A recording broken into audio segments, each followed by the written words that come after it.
What if I told you that everything tragic happening in Jujutsu Kaisen right now, every death, every failure, every moment of despair, can be traced back to a single mission that went horribly wrong?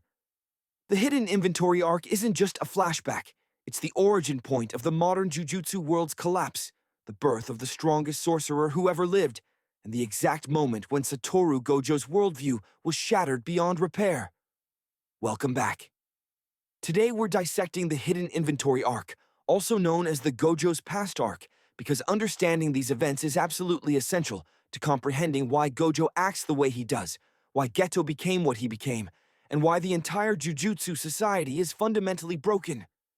By the end of this video, you'll understand the true weight of this arc and how it set the stage for the Shibuya incident and everything that followed.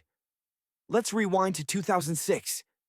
Satoru Gojo and Suguru Geto are second-year students at Tokyo Jujutsu High, and they're not just talented, they're considered the absolute strongest. Their chemistry is perfect. Gojo has the raw power with his limitless cursed technique and 6 eyes, while Geto provides strategic thinking and versatility with his cursed spirit manipulation. They're cocky, they're young, and they genuinely believe they're invincible. Their teacher, Masamichi Yaga, assigns them what seems like a straightforward mission: protect Riko Amanai, the star plasma vessel, until she can merge with Master Tengen. Now, Master Tengen is crucial to understanding why this mission matters. Tengen is an immortal sorcerer whose cursed technique maintains the barriers protecting Jujutsu High campuses and optimizes barrier techniques throughout Japan. But here's the catch. Every 500 years, Tengen's immortality causes evolution that could turn them into something beyond human, potentially hostile. To prevent this, they must merge with a compatible star plasma vessel, essentially resetting their body. Riko Amanai is that vessel. She's a normal teenage girl who's been told her entire life that her purpose is to disappear, to cease existing as an individual so Tengen can continue. The emotional core of this arc lies in Riko's character. She's initially presented as someone who's accepted her fate, even acting spoiled and demanding. But as Gojo and Geto spend time protecting her, we see the truth. She's terrified. She wants to live. She wants to experience normal teenage things with her caretaker Kuroi, who raised her like a parent. There's this devastating scene where Riko asks if they can delay the merger just one more day so she can spend time with her friends at school. It's heartbreaking because you realize she's been putting on a brave face, pretending she's okay with dying when she absolutely isn't. 2 major threats emerge during the mission. First, the Time Vessel Association, a religious group that worships Tengen and paradoxically wants to kill Riko to force Tengen's evolution, believing it will bring salvation. Second, and far more dangerous, is Toji Fushiguro. This is where everything changes. Toji is the ultimate anomaly in Jujutsu society. He has 0 cursed energy due to his heavenly restriction, which instead gave him physical capabilities beyond any normal human. He's been rejected by the Zenin clan, treated as worthless trash because he can't use cursed techniques, and he's built his entire identity around proving the Jujutsu world wrong by killing sorcerers. Toji's strategy is brilliant and terrifying. He knows he can't beat Gojo in a straight fight, so he exhausts him first. He uses weaker assassins and curses to force Gojo to maintain his infinity technique constantly for days, draining his mental stamina. Then, when Gojo's guard is momentarily down, Toji strikes with the inverted spear of heaven, a cursed tool that nullifies cursed techniques on contact. The fight is brutal.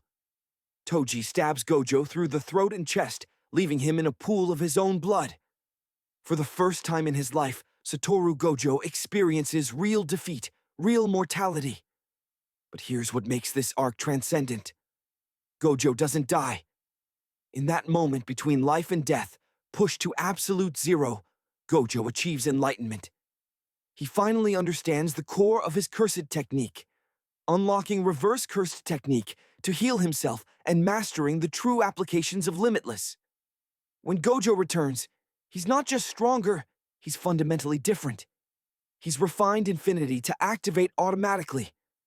He's perfected both red and blue techniques. And for the first time, He combines them to create hollow purple, an imaginary mass that erases matter. The rematch with Toji isn't even a fight, it's an execution. Gojo has become something unreachable, untouchable, truly the strongest. Meanwhile, Geto fights Toji to protect Riko and nearly dies as well. When Geto wakes up, Gojo tells him he killed Toji, but the damage is done. Toji had already murdered Riko. Her body lies in front of them. The girl they were supposed to protect, the girl who just wanted a few more days to live, is dead. And here's the crucial part.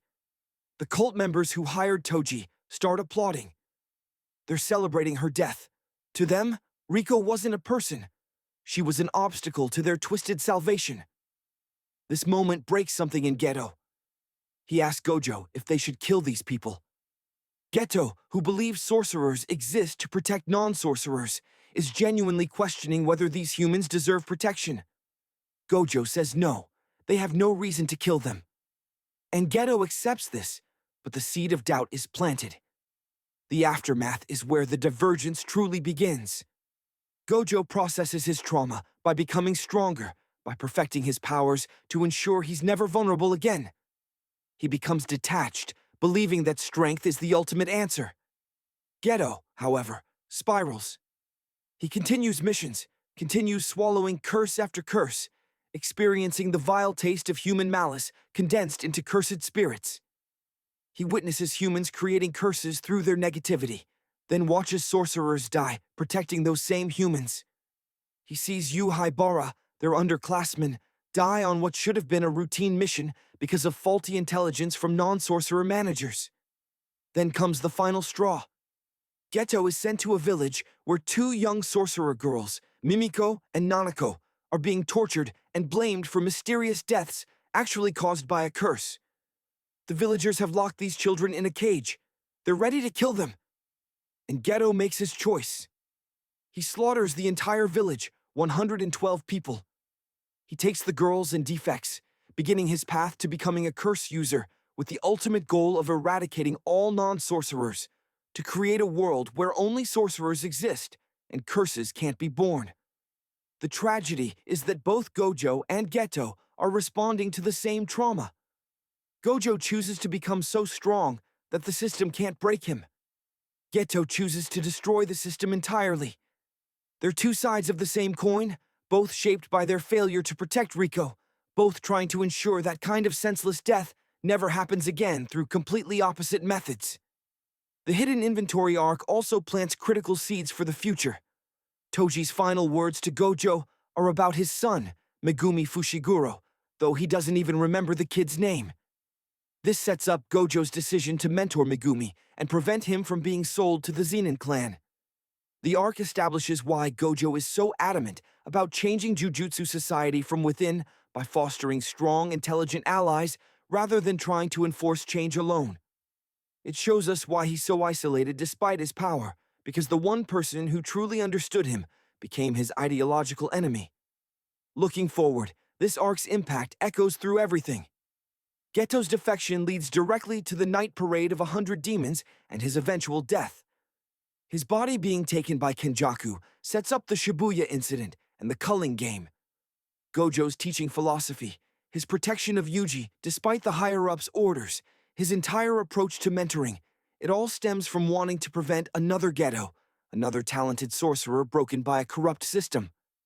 The hidden inventory arc is Jujutsu Kaisen's thesis statement. It's about how trauma shapes ideology, how strength without purpose is meaningless, and how broken systems break the people within them. Riko's death wasn't necessary for the plot. It was necessary to show us that in this world, innocence doesn't guarantee protection, strength doesn't guarantee victory, and good intentions can lead to catastrophic consequences. Gojo and Geto both wanted to protect people. One became the strongest shield for a broken system. The other became the sharpest sword against it. And the real tragedy?